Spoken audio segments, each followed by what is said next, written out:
रामचरित मानस हर हावे,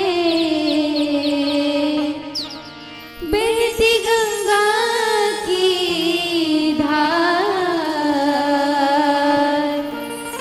अरे बहती गंगा के धार, बहती गंगा धार ते नहाई सगरी के सुघर पार ते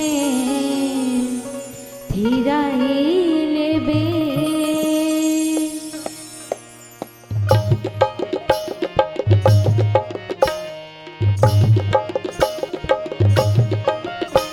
बहती है गंगा धार ते नहाई लेबे, सगरी के सुघर पार ते थिराए लेबे। बहती है गंगा धार ते नहाई लेबे, सगरी के सुघर पार ते थिराए लेबे।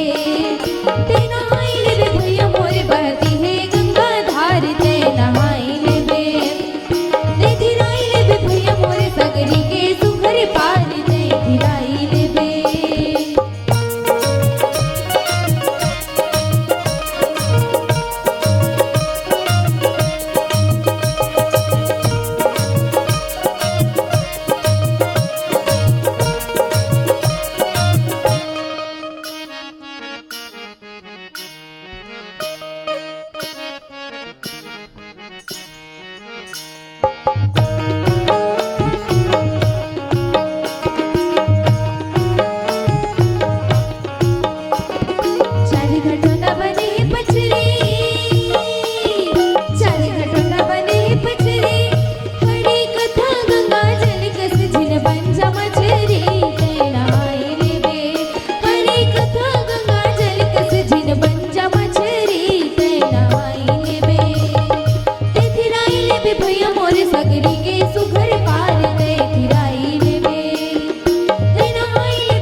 बोलिए राजा रामचंद्र की जय।